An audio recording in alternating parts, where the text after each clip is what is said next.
नमस्कार। हिंदी स्पेशल में आपका स्वागत है। आज हम लोग क्रिया का जो छूटा हुआ भाग था, भाग 2 में हम लोगों ने कुछ पढ़ा था और भाग 3 में आज देख लेते हैं प्रेरणार्थक क्रिया। आइए प्रेरणार्थक क्रिया की परिभाषा देख लेते हैं।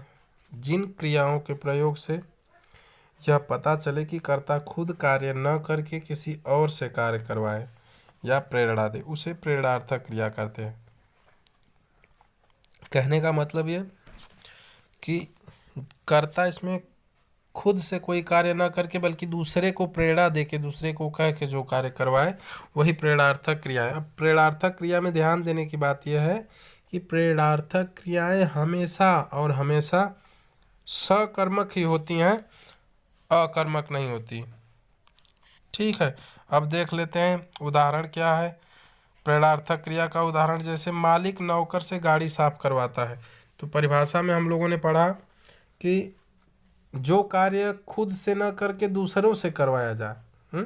तो यहाँ पे देखिए उदाहरण है, मालिक नौकर से गाड़ी साफ करवाता है।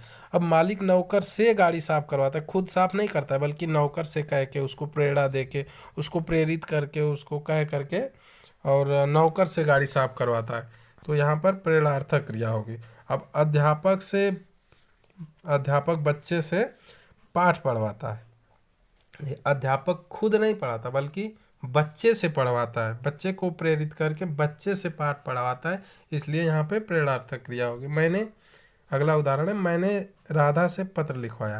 अब इसमें देखिए, मैंने राधा से पत्र लिखवाया कहने का मतलब मैंने खुद नहीं लिखा बल्कि राधा से लिखवाया, उसको प्रेरित किया, उसको बता करके फिर लिखवाया, इसलिए यहाँ पे भी प्रेरणार्थक क्रिया होगी। माँ नौकरानी से कपड़ा धुलवाती है, तो माँ खुद नहीं बल्कि नौकरानी से कह के कपड़ा धुलवाती है।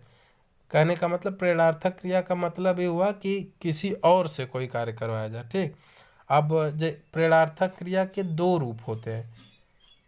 इसमें ध्यान देने वाली बात ये, तो सबसे पहले ये सकर्मक रहती है हमेशा, और दूसरा इसके जो रूप है जैसे दौड़ना से दौड़ाना और दौड़वाना, ठीक, लिखना से लिखाना और लिखवाना, चलना से चलाना और चलवाना, इस तरह से, यानी आना वाना इसमें लास्ट में जुड़ा रहता है। तो आशा करते हैं प्रेरणार्थक क्रिया आप समझ गए होंगे। अब अगला है पूर्वकालिक क्रिया। पूर्वकालिक क्रिया की परिभाषा देख लेते हैं। जब कर्ता एक कार्य को समाप्त करके और तुरंत जब दूसरे काम में लग जाए तो उसे हम, जब पहली क्रिया जो समाप्त हुई रहती है उसे पूर्वकालिक क्रिया कहते हैं। जैसे पुजारी ने नहाकर पूजा की। अब देखिए परिभाषा कर रही है कि एक कार्य को समाप्त करके तुरंत दूसरे कार्य पर लग जाए। तो पुजारी ने नहा करके पूजा की, यानी पुजारी ने पहले नहाया, इसके बाद तुरंत उसने क्या किया, पूजा किया। तो यहाँ पे पूर्वकालिक क्रिया होगी। चोर सामान चुरा कर भाग गया। अब चोर ने पहले सामान चुराया फिर भागा, चोर सामान चुरा के भाग गया। तो परिभाषा यही कह रही है कि जो करता एक कार्य को समाप्त करके दूसरे कार्य पे लग जाए, तो चोर जो है वह क्या किया, पहले सामान को चुराया, पहला काम किया कि चुराया, इसके बाद भाग गया। तो जब एक काम को समाप्त कर दूसरे काम पे लग गया तो यहाँ पे पूर्वकालिक क्रिया होगी। अब विद्यार्थी ने पुस्तक से देखकर उत्तर दिया। विद्यार्थी ने क्या किया, पहले एक काम ये किया कि पुस्तक से देखा, फिर दूसरा काम उत्तर दिया। तो जब पहला काम समाप्त करके तुरंत दूसरे काम पे लग जाया जाए तो वहाँ पे पूर्वकालिक क्रिया होगी। तो विद्यार्थी ने पहला काम समाप्त करके यानी पुस्तक से देख के उत्तर दिया, यहाँ पे पूर्वकालिक क्रिया होगी। अब अगला देख लेते हैं। वह खाना खाकर सो गया। खाना खाया फिर सो गया। बच्चे खाना खाकर चले गए, पहले खाना खाए फिर चले गए, तो यहाँ पर पूर्वकालिक क्रिया होगी। अब अगला देख लेते हैं तात्कालिक क्रिया। इसकी परिभाषा देख लेते हैं। यह क्रिया भी पूर्वकालिक क्रिया की तरह ही मुख्य क्रिया से पहले खत्म होती है, लेकिन इसमें मुख्य क्रिया में समय का अंतर न होकर क्रम का अंतर होता है। जैसे वह आते ही सो गया।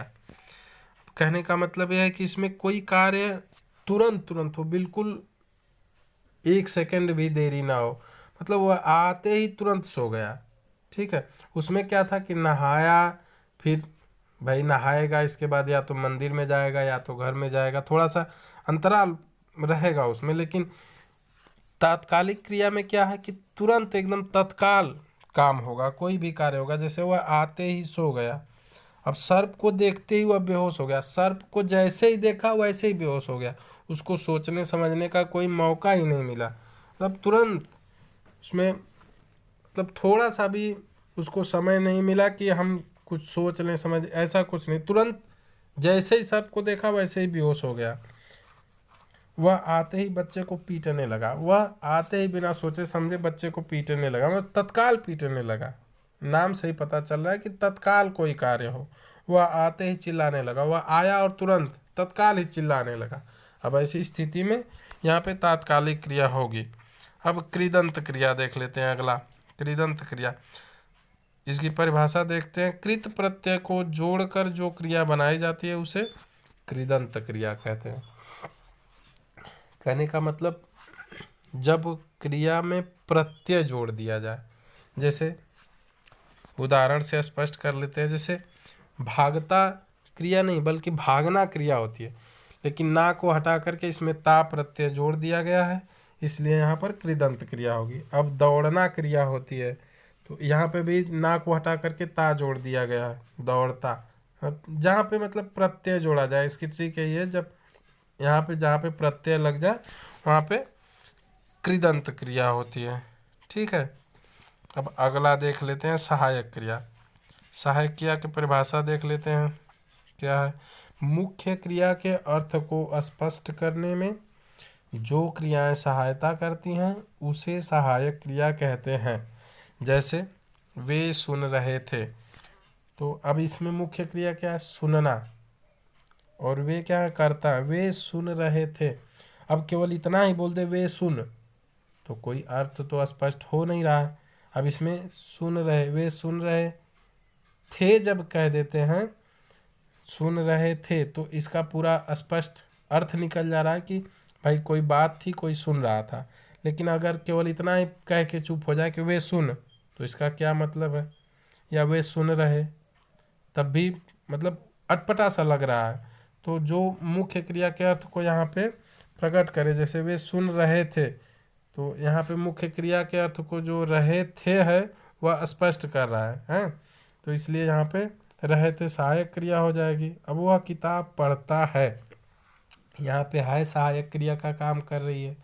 जैसे वह, अब कहते हैं वह किताब, तो भाई क्या वह किताब क्या मतलब है, वह किताब पढ़ता, तो इससे भी कुछ थोड़ा सा अटपटा लग रहा है। लेकिन अगर यही कह दें वह किताब पढ़ता है, तो जो है शब्द है वह यह बता रहा है कि किताब कोई वर्तमान प्रेजेंट टाइम में पढ़ रहा है। इसकी ट्रिक ये कि ये भी ऐसे भी समझ सकते हैं कि इसमें जैसे जब सहायक क्रिया लग जाए तो हमें टाइमिंग का भी, समय का भी पता चले कि जैसे कोई कार्य अभी हो रहा है या बाद में हो रहा है। जैसे रहे थे लगा देने से पता चल रहा है कि भूतकाल में वह पढ़ा, लेकिन अगर हम कहते हैं किताब पढ़ता है तो इससे मालूम चल रहा है कि वह अभी प्रेजेंट टाइम में लगातार पढ़ता है। ठीक है।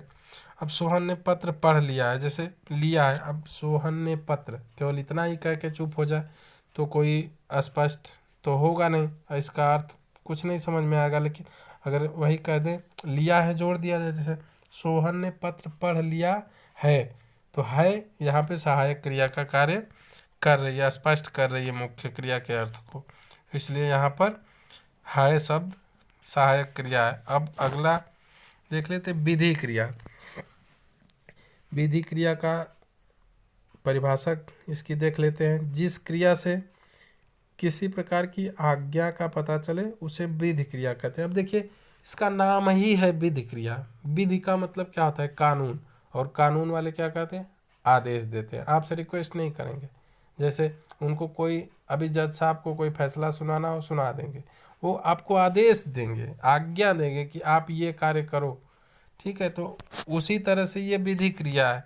जैसे अब क्रिया का मतलब कोई कार्य करने के लिए आदेश दिया जाएगा, न कि आपसे निवेदन या प्रार्थना की जाए, बल्कि सीधे सीधे जहाँ पे आपसे आपको आज्ञा दी जाए, आदेश दिया जाए, वहाँ पे विधि क्रिया होती है। जैसे आप सब अब घर जाओ, मतलब यहाँ पे आज्ञा दे दी गई कि आप सब अब घर जाओ, आदेश कर दिया गया।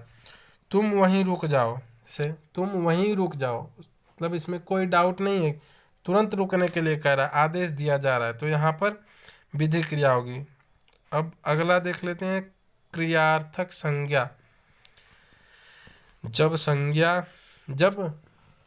इसकी परिभाषा देख लेते हैं। जब क्रिया संज्ञा की तरह व्यवहार में आए तो उसे क्रियार्थक संज्ञा कहते हैं। जैसे उदाहरण, टहलना स्वास्थ्य के लिए अच्छा है। अब देखिए परिभाषा ये कर रही है कि जब क्रिया संज्ञा की तरह व्यवहार में आए तो वहाँ पर क्रियार्थक संज्ञा होगी। कहने का मतलब टहलना जो है वह क्रिया है, लेकिन टहलना एक क्रिया है, लेकिन उसको संज्ञा के स्थान पर प्रयोग किया गया, संज्ञा की तरह रखा गया है। जैसे टहलना स्वास्थ्य के लिए अच्छा है, मतलब टहलना एक क्रिया है लेकिन उसका प्रयोग जो है संज्ञा की तरह किया जा रहा है, इसलिए यहाँ पर क्रियार्थक संज्ञा होगी। ठीक है, आज के लिए आज क्रिया का भाग 3 समाप्त हुआ। नमस्कार।